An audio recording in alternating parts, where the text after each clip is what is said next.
So there are a lot of myths associated with health, with world health. Well, as a science educator who fights myths, I've spent some time looking at the data.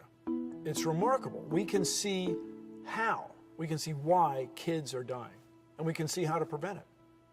Well, people perceive that the U.S. spends a lot on foreign aid, that if the U.S. budget were $1, a quarter of it is spent on foreign aid. But that's not true. It's less than a penny. It's 0.8% of the federal budget.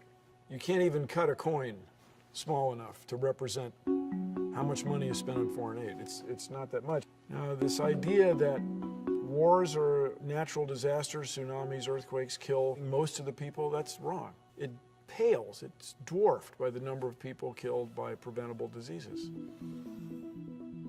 This sector represents the number of kids 5 years old and younger that die every year from injuries. This represents the number of kids 5 years old and younger that die every year from non-communicable diseases, cancer, things you inherit. But all of this, most of the circle, is kids dying, 5 years old or younger, dying of communicable, preventable diseases. This is where we can change the world. People think that we've been sending money to Africa for decades and nothing's improved. Things are as bad as they ever were. Well, that's a myth.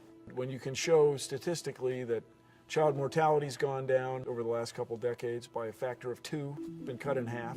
Those are the data. We have a real opportunity to leave the world better than we found it, to dispel these myths and move on to improve the quality of life of people everywhere. So let's prevent the diseases. Let's address a preventable disaster.